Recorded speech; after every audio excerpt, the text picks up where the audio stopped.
आहोत डावकी रिव्हरमध्ये आणि ही सगळी झाडं आहेत सुपारीची. इथे खूप खूप खूप मोठ्या प्रमाणामध्ये सुपारीची झाडं आहेत इथे सगळी. Dawki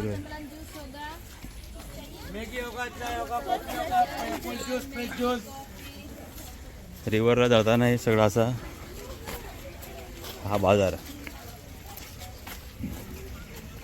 fruits, restaurant, timepass. Bharat Bangladesh बॉर्डरवरती हे इकडेचं पाणी दिसतं आहे, ही आहे भारताची बॉर्डर आणि तिकडे जे सुकं दिसतं आहे त्या बाजूला ती आहे बांगलादेशची बॉर्डर.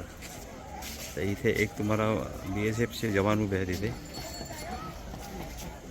म्हणजे बाउंड्रीवरती, त्याच्या पलीकडे जाऊ देत नाहीत ते. आणि हे इथे बोटिंग करायची. आता बोटिंग केल्यानंतर मग बॉर्डरला जायचं आहे. ही डावकी नदी, ही डावकी नदी हे दिसतं हे पूर्ण परिसर. पाऊस पडल्यामुळे पाणी थोडं गढूळ झालं. ओके, पावसामुळे पाणी गढूळ झालेलं आहे, नाही तर क्रिस्टल क्लिअर पाणी असतं इथे. जानेवारी ते मार्च महिन्यादरम्यान तर खूप चांगलं पाणी दिसतं इथे. आपण बोटिंग करताना त्याचा तळ 20 फुटापर्यंत दिसतो.